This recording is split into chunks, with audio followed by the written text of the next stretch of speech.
first time Princess Saren of House Valak touched the human's file. 3 admirals stopped speaking. 2 ministers forgot to breathe. And the old war priest at her right actually laughed, a dry, unbelieving sound that bounced off the black crystal walls of the choosing chamber like a crack in glass. On the hololithic dais beneath the banners of 9 conquered star systems, the image of the selected consort rotated in pale blue light. Elias Van Human, civilian engineer attached to the Terran diplomatic mission. No noble blood, no command rank, no visible distinction beyond a scar at the jaw and the kind of still expression that vanished in a crowd. Saren did not look at the men around her. She kept her silver eyes on the hologram. On the unremarkable face that had just thrown her court into insulted silence. "You will reconsider," said First Admiral Tirov, his crest lifting in disbelief.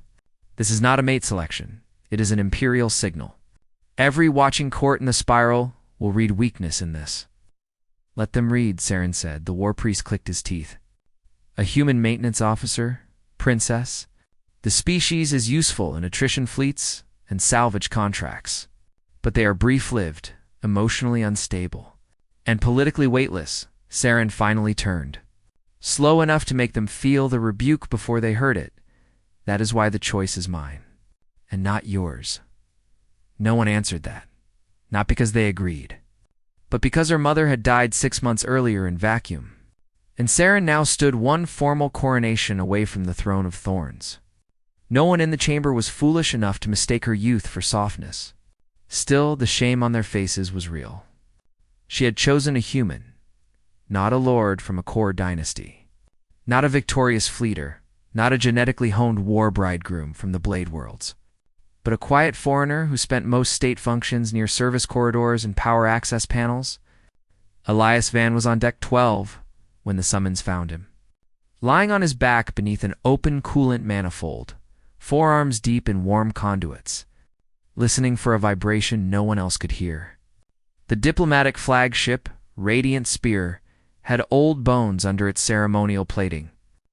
Elias had learned that in the first week aboard, learned the rhythm of its pumps, the hidden stutters in its vent fans, the lazy half-second lag in one aft circulation loop.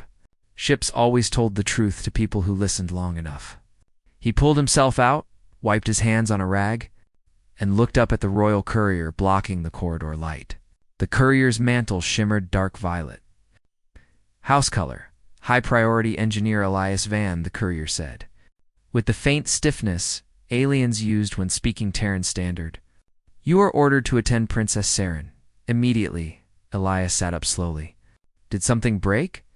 The courier stared at him as if the question itself was offensive. "No." Elias rose anyway, tall but not imposing. Shoulders solid from years in shipyards. Face calm in the way people mistook for passivity until real pressure arrived. "Then I should wash first." The courier glanced at the grease on Elias's hands, then at the stamped seal pulsing on his own wrist and said, "Yes, human. Do that." By the time Elias entered the audience chamber, clean uniform, damp hair, combed back, the entire court had already decided what he was. He could feel it in the room, in the slight curl of aristocratic mandibles, in the slit-narrowed eyes of officers wearing honors older than human interstellar flight, in the brittle amusement of ministers who had spent their lives perfecting the art of contempt. Princess Saren sat above them all on a stepped throne of dark alloy, not yet crowned, but already carrying the gravity of someone who had no space left for being tired. She was taller than any human woman, blade-thin and poised, with the bone-white crestline of the Valak dynasty sweeping back from her temples, like the edge of a crown already grown into her skull. Her hands rested on the arms of the throne, perfectly still, but stillness on her people was never the absence of feeling. It was control. Elias bowed, not too low. He had studied their etiquette carefully enough to avoid insult, without pretending to be something he was not. "You sent for me, Highness," he said. A ripple went through the room. No panic, no awe, no babbled gratitude. Saren noticed that first, not his height, not the scar, not the steadiness of his voice, but the fact that he had walked into the center of imperial attention and brought no neediness with him at all. "I did," she said. "Do you know why?" "No." Highness, I have invoked prerogative and named you my chosen consort. Silence hit the chamber so hard it felt physical. Ilias's face changed less than Saren expected. His eyes sharpened. That was all after a moment. He asked, "Why?" A few nobles hissed softly at the audacity. But Saren lifted one finger and killed the noise, because she said, "Every lord in this court wants my hand for a fleet, a vote, or a knife hidden under a treaty. You want none of those things? That seems like a thin reason to rearrange an empire," Elias said. There it was again, not disrespect. Not exactly. But a refusal to be flattened by rank. Saren felt, against her will, the smallest flicker of interest. "It is enough reason," she said. He looked at her for a long second, at the court, at the fury held under polished ceremony, then back to her. "No, Highness, it isn't. But it might be the truth you are willing to say in public." Several guards moved at once. Offended on instinct, Saren stopped them with a glance. The human had nerve or foolishness. Sometimes the two looked alike at first. "You may speak plainly," she said. Elias breathed in. Measured, controlled, then plainly, "You chose me because I am politically disposable. Foreign enough that no house gains leverage through me. Low enough that your nobles feel insulted instead of threatened. And human enough that every assassin in the court will underestimate the man standing next to you." No one moved. No one even made a sound. Saren held his gaze and felt the cold edge of surprise travel under her ribs. He had seen the board in one look. Most courtiers needed years to understand the court as cleanly as he had understood it in a sentence. "And does that offend you?" she asked. "Should it?" he said. "You need someone beside you who won't sell you for a title. I need to know whether I'm being asked to stand. Or just decorate a ceremony." Saren leaned forward. "Just slightly if you stand beside me, human. You will be a target until one of us dies." He nodded once, as if confirming a structural load estimate. "Then I'd rather know where the fire starts." That was the moment. Though Saren would only understand it later, that the future changed shape. The binding rites were broadcast across the spiral 3 days later. Every court saw the Princess of Valak place her hand in that of a quiet Terran engineer with no crest, no fleet, and no visible ambition. Every house that had expected to own her in pieces understood in the same breath that they had been denied. Outrage followed. Mockery followed faster. Commentators on trade bans called it desperation. Rival courts called it madness. One Blade World duke declared publicly that the heir of Valak had insulted her bloodline by taking a maintenance animal to her side. Saren heard all of it and showed nothing. Elias heard some of it and said almost nothing. They were en route to the coronation world of Thesphora when the first attempt came. The attack began with a vibration Elias felt through the deck before the alarms noticed it. He was in the private transit corridor outside Saren's strategy chamber, half reading a systems diagram projected from his wrist, while 2 royal guards stood at ceremonial distance. The ship hummed under his boots in the ordinary way until one note changed. Small, wrong to clean to be mechanical drift. He looked up at the vent grating over the eastern bulkhead. "Move the princess," he said. One of the guards clicked in annoyance. "Human." "Stand down." Elias was already moving. He crossed the corridor in 3 strides, grabbed the nearest guard by the shoulder plate, and shoved him sideways, just as the vent exploded outward in a sheet of metal and heat. The assassin came through the smoke, low and fast. Segmented armor, blade in both hands, eyes blacked for kill focus. The first guard died before he hit the floor. The second raised his shock pike too late. Elias snatched the fallen guard's sidearm, fired once into the attacker's knee joint. In the corridor filled with the hard white flash of superheated bone and armor sealant, the assassin did not go down.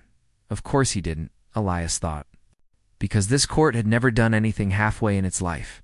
The killer drove forward on one ruined leg, blade slashing for Elias's throat. Elias stepped inside the strike instead of away from it, took the edge along his shoulder instead of his neck, felt hot pain bloom, and slammed the pistol into the assassin's visor hard enough to crack it. The strategy chamber door opened behind him. Saren emerged into blood, sparks, and shouted warnings. "Back!" Elias said, not loudly, but with enough force that even royal panic had to pass through it. The assassin saw her and chose the crown over the obstacle. Elias caught the killer's wrist with both hands. Twisted against the direction the elbow was built to go, heard cartilage pop.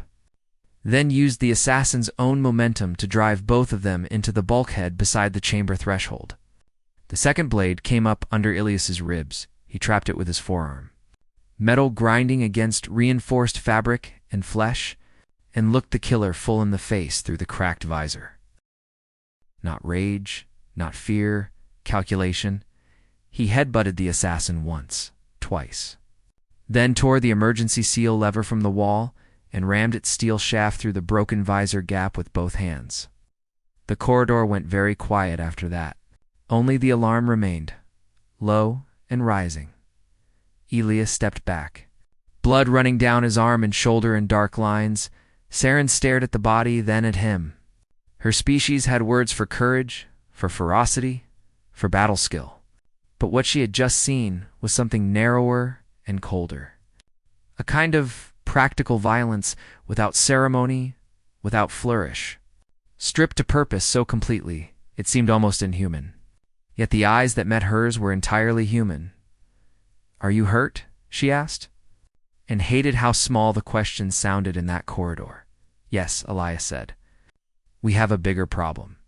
He knelt by the vent opening, reached into the duct, and pulled out a shaped charge the assassin had meant to trigger if the first strike failed.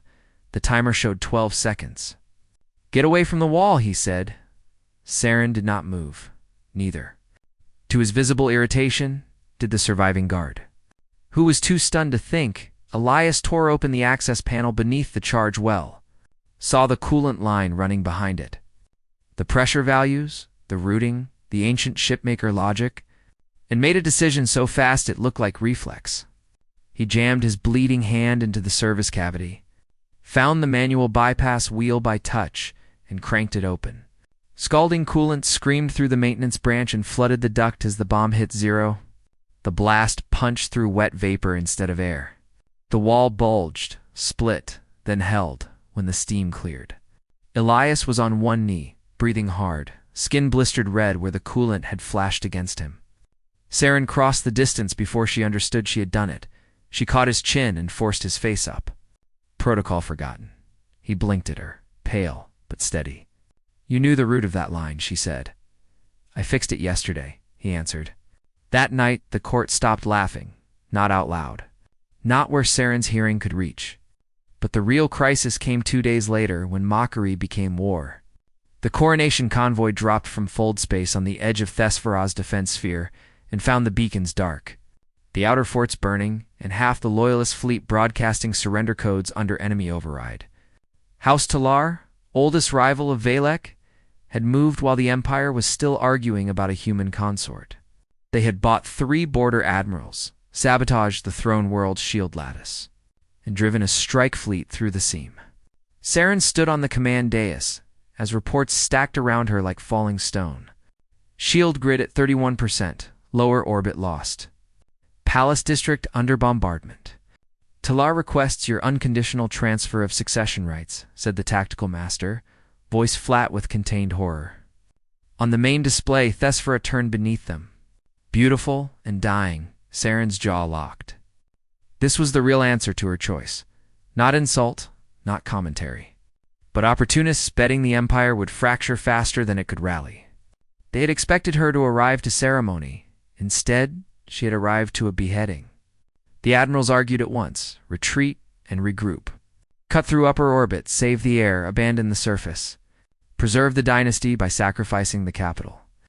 Saren heard them and felt something inside her go cold if she fled. She might live long enough to reclaim the throne later if she fled. The Empire would remember that its princess had watched her world burn and chosen survival over the people beneath her. Leah stood at the back of the dais, bandaged shoulder under a fresh uniform, silent until now. Then he said, "Show me the palace grid." Every head turned. One admiral actually snarled, "This is not a maintenance failure." Human, Elias, walked to the projection without asking permission, studied the overlapping geometry of shield emitters, fortress rings, orbital lanes, And palace underwork Saren should have stopped him. Instead, she watched. Your enemy is not trying to hold the whole world, Elias said. They're trying to hold the story. Kill the heir, force the loyal fleet to split, and let fear do the rest. We know what they are trying to do, snapped the tactical master. No, Elias said. You know what it looks like they're doing?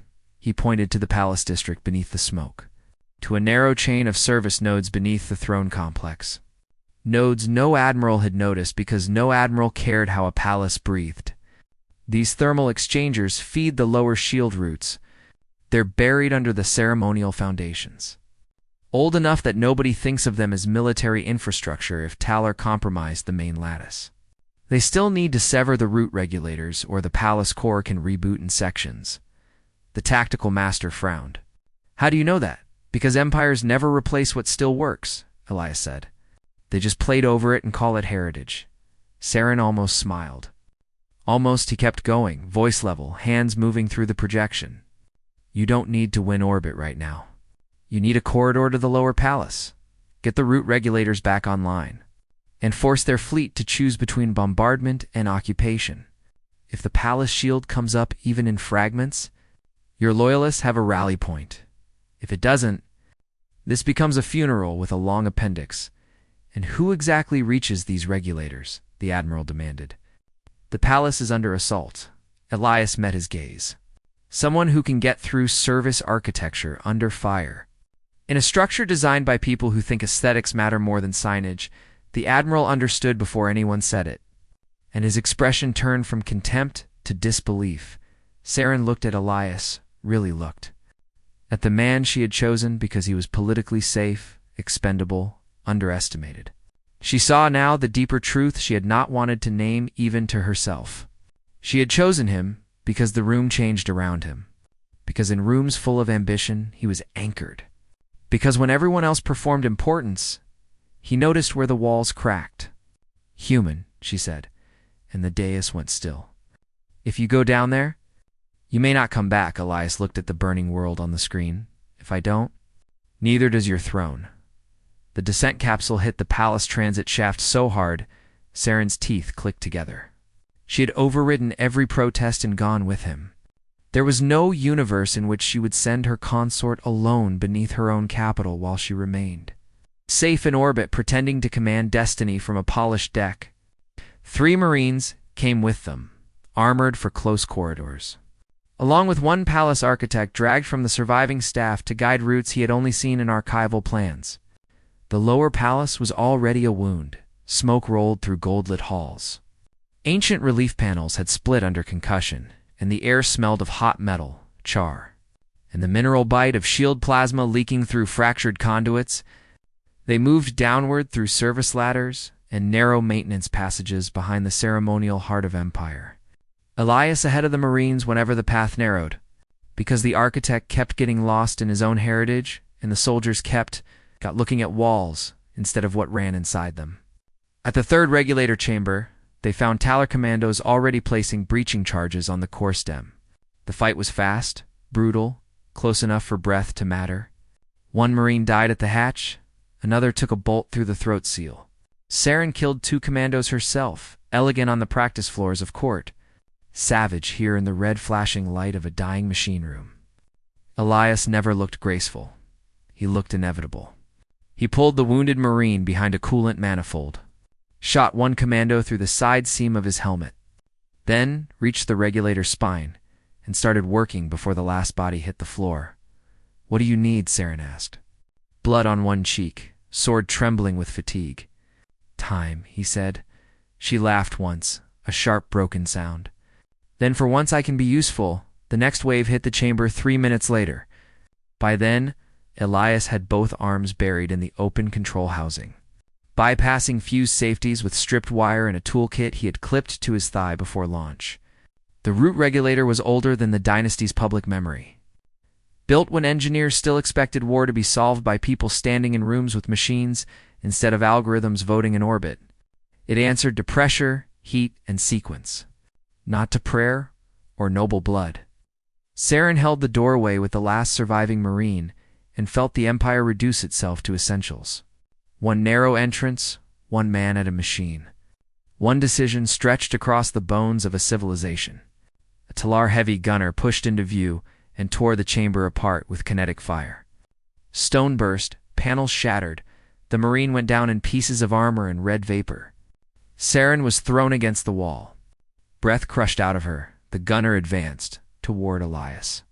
Elias looked up once from the core, saw the gunner, saw Saren trying to rise, saw the charge pack on the enemy's back feeding the cannon, and made the kind of choice that only looked sudden to people who had never lived by hard problems.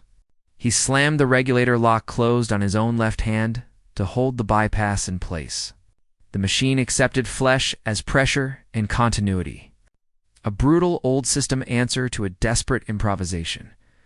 Then he took his pistol in his right hand, rose into the hail of fragments, and fired 3 times into the gunner's exposed power pack at a range where missing was morally impossible. The blast threw him across the chamber. The regulator engaged above them, far above them. The palace shield roots woke like buried suns. Saren heard it before she saw it, the deep planetary hum of ancient emitters coming back into coherence, section by section, like a giant heart remembering how to beat. Across the tactical net, loyalist ships began shouting confirmations. Palace shield at 12%. 1926, surface batteries restored. Talar assault lanes collapsing. Retreat signatures detected in upper orbit. The throne world was still burning, but it was no longer helpless. Saren crawled to Elias through smoke and broken light. He was conscious, barely pinned under fractured paneling.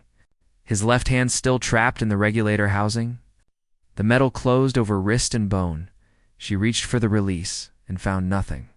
Old system, no external override.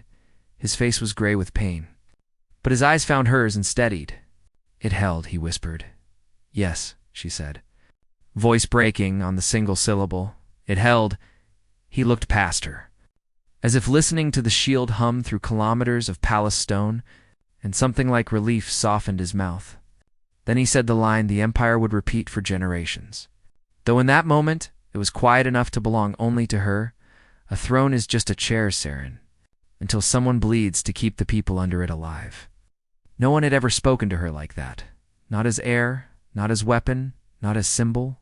As a woman standing inside the cost of a crown, Saren set her sword aside, braced both hands against the regulator casing, and tore until the bones along her crestline screamed. Alien metal groaned. The housing split enough for Elias's ruined hand to come free. He did not cry out, which somehow hurt her more. When the loyal guard found them, they found the heir of Valak kneeling on the machine room floor, holding the human she had supposedly chosen for convenience, as if the Empire itself had narrowed to the space between his heartbeat and her hands. The coronation took place 6 days later under a half-restored sky. The palace still wore burns. Sections of the capital were dark, and the gathered nobles looked less like masters of the spiral than survivors trying to remember how certainty had once felt. Saren stood beneath the shattered dome in armor instead of silk.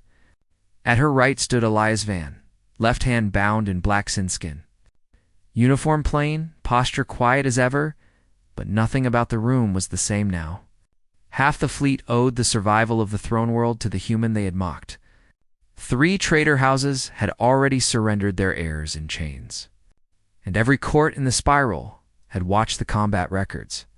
The corridor assassination, the lower palace fight. The moment the shield lattice rose, because a Terran engineer understood old systems better than Imperial blood did, the galaxy had learned why. Not because he was louder than nobles, or stronger than soldiers, or born for destiny. Because when power became noise, he remained useful. When fear spread, he chose the problem that mattered most. When the Empire reached the point where rank, blood, and spectacle could no longer save it, the quiet human did. The High Herald lifted the crown of thorns and star metal by ancient right. The chosen consort was to kneel 1 step below the sovereign. Elias started to do it. Saren stopped him with one hand on his good wrist. A collective breath caught in the dome. She turned, not to him, but to the court, to the admirals. Ministers, rival envoys, and record drones carrying this moment to the outer colonies. "Look carefully," she said, her voice carrying clean and hard through the scarred chamber. "This is the man you called lesser, the one you dismissed because he did not arrive decorated enough for your comfort. The one you believed I chose to weaken myself." No one moved. Saren's grip tightened on Elias's wrist. "I chose him because he sees what pride misses, because he stands when others posture, because when my world was burning. He did not ask what title he would gain by saving it." She drew him up beside her. "Level with the throne dais. I did not lower House Valak by taking a human to my side," she said. "I forced this empire to look at strength without its mask." Then in front of the whole spiral, she placed the coronation blade in his scarred right hand and bowed her head. Only once, only slightly, but enough. It was not submission. It was recognition. Around them, the court bent like grain under storm. Not all at once, not gladly, but inevitably and later. Long after the crown was set and the oaths were spoken and the historians had begun carving new lies into old stone, Saren found Elias on a balcony overlooking the wounded city. Night covered the burn scars gently. Lights returning district by district like constellations being relearned. His bandaged hand rested against the rail. "You should be inside," she said. "So should you," he answered. She came to stand beside him, not ahead, not above. For a while they said nothing, below them. Reconstruction ships crossed the sky in silent lines. At last, Saren asked, "When I chose you, did you hate me for the reason?" Elias looked out over the city before answering. "No, I hated that you looked tired enough to do it alone." Something inside her, armored for years, shifted with a softness more dangerous than grief. The princess who had chosen a politically convenient human had vanished in the lower machine rooms of her dying palace. What remained was a queen who knew exactly what stood beside her. She reached for his good hand. And this time, he let her take it without ceremony below them. The throne world breathed under its repaired shield.